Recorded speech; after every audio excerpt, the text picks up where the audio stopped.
Setiap kali isteri dan anak-anak suap nasi masuk dalam mulut, Nabi sebut hatta ma taj'alu fi fimra'atik.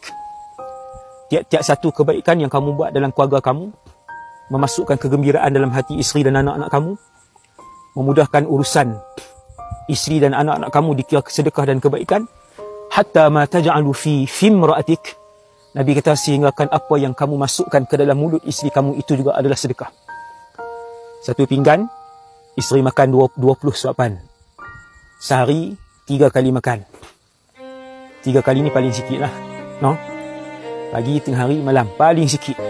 Orang Malaysia confirm lebih. 60 kali isteri suap, 60 kali sedekah. Allah Ta'ala kira untuk si suami tadi. Abang-abang, ayah-ayah, anak kita 3 orang contoh, isteri seorang, 4 orang. Satu pinggan 20 suapan, 3 pinggan 60 suapan.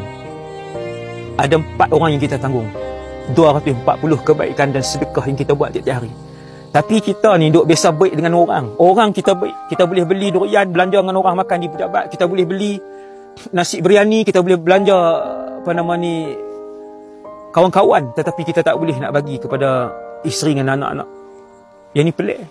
Yang ni cukup pelik. Salah mengamalkan agama ini, ataupun salah dalam memahami agama ini.